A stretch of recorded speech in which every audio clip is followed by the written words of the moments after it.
তো অবকাঠামোর সঙ্গে সঙ্গে তার যেটা অন্যান্য প্রয়োজনীয় বিষয়গুলো সেগুলো আমরা সে সময় পিক আপ করতে পারিনি, সেটা আমাদের এখন করতে হবে। আমাদের জিল্লুর ভাই যেটা বলেছে যে অর্থনীতির বিষয় যেটা, যে আমাদের সত্যিকার অর্থেই বলবো যে আমাদের একটা বিধ্বস্ত অর্থনীতি।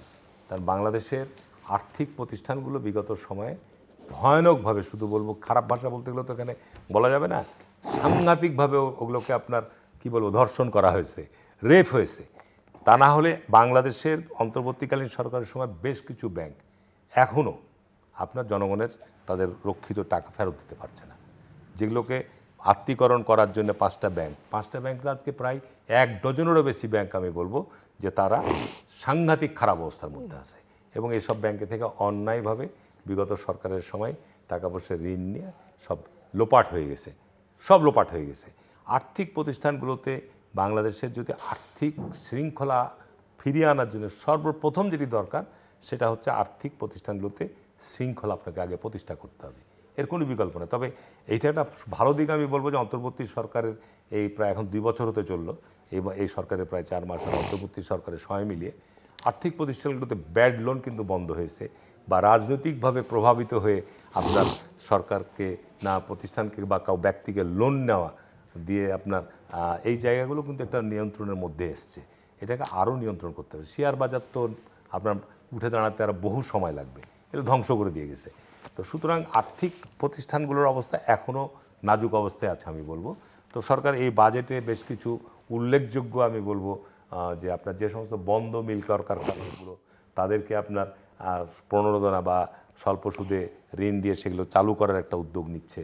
তারপর আমি যেটুকু দেখেছি, পার্লামেন্টে তো আমি নাই, আমি যেটুকু অনলাইনে বা যেটুকু পত্রপত্রিকায় দেখেছি, তারপরে আপনার আমাদের উত্তরাঞ্চলের জন্য অ্যাগ্রোভেজ ইন্ডাস্ট্রি করার জন্য, যেটা আমার নিজেরও ব্যক্তিগত নির্বাচনী ইশতেহারের মধ্যে যে পাস হয়েছে, আমাদের উত্তরাঞ্চল ধরেন যে আজকে বাংলাদেশের ব্যাংকগুলোর যদি 90% টাকা আমাদের এই অঞ্চলের যমুনার এপারের লোকরা সব ঋণ নিয়ে যাচ্ছে, শিল্প কলকারখানা তৈরি করছে, কিন্তু গোটা রাজশাহী রংপুর বিভাগ যে কৃষি নির্ভর অঞ্চল, সে অঞ্চলের লোক 10% আপনার টোটাল যে ব্যাংকের টাকা তারা সুবিধা পায় না।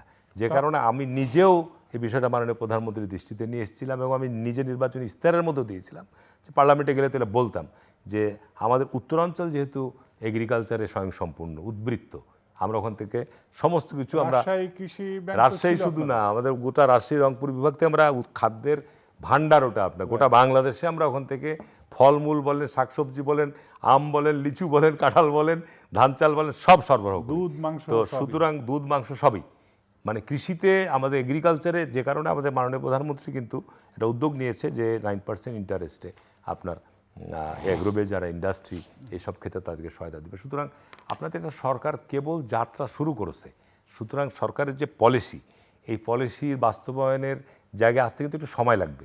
আপনি যেটা বললেন জুলাই সনদের কথা, জুলাই সনদের ব্যাপারে আমাদের কোনো দ্বিমত নাই। আমরা মানুষের যে প্রত্যাশা পরিবর্তন, মানুষের জবাবদিহিতা, এই জায়গাগুলো, মানুষের আইনের শাসন, এই জায়গাগুলোতে মানুষ প্রত্যাশা করে যে আমরা এগুলো চাই। এবং আমি তো মনে করি যে সরকার অন্তর্বর্তীকালীন সময়ে বেশ কিছু আপনার অধ্যাদেশ জারি করেছিল, সেগুলো আমি বলবো যে আপনার বেশ কিছু অধ্যাদেশ সরকার তো পার্লামেন্টে মেজরিটি আপনার সেগুলো অনুমোদন দিয়েছে।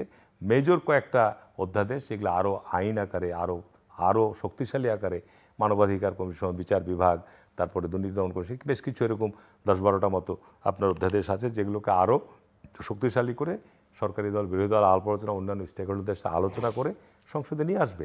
অপেক্ষা করেন।